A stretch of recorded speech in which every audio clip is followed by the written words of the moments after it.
So my name's Ben. I'm a life coach for men, and I work within the South Hams in South Devon, but I coach men internationally.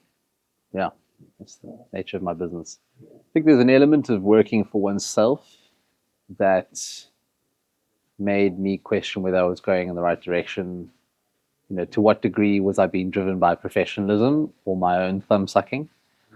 And Steve definitely encouraged me to take a hard look at the things that I was neglecting, namely finances, sales tracking, lead generation, and also asking me the challenging questions, as is the nature of his business. And I think it really highlighted the fact that what I needed as a coaching company was I needed not only the sounding voice of somebody who knew what he was doing, another coach. He really highlighted how I was lacking in systems, which basically meant that everything within my company was derived around me making solitary actions and then repeating those week after week without necessarily following a process. So highlighting that for me was imperative. I know I've worked with coaches before him. Okay. Yeah, no, he's not my first coach by a long stretch. My personal belief is that if you're going to work with a coach, your first question for them should be, well, who's your coach? Who do you work with? Because personally, I don't want to work with somebody who's in an echo chamber, who thinks that they are the glorified know-it-all, because it's never the case. Yeah, it's important for me, for my clients, that I'm working with somebody on myself as well as my business.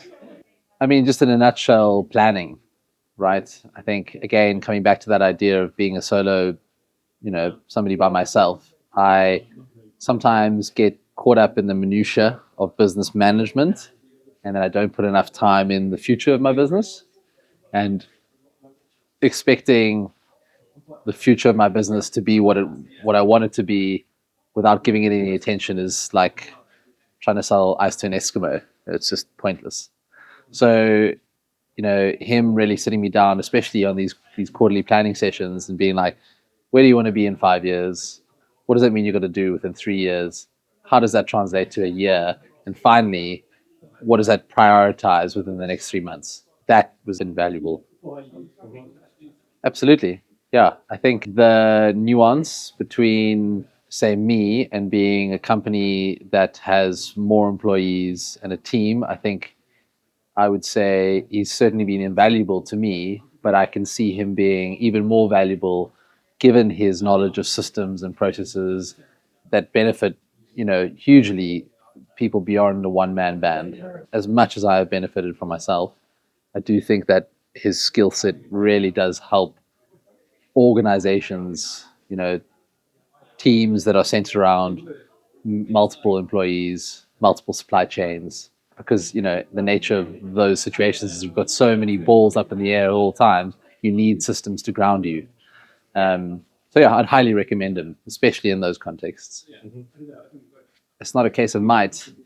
Quite a few of his clients I've referred to him, and I would simply say every quarter they run these epic quarterly sessions, which as a stepping stone will get you exposed to him. You'll experience what it's like working with him. You'll see the depth of his knowledge, but then you'll also walk away with something really invaluable for your business that you can implement. It's super tangible, and I think that for somebody who's perhaps sinking or just trying to float, like it's really, really helpful. So I'd highly recommend coming along to one of these quarterly planning sessions.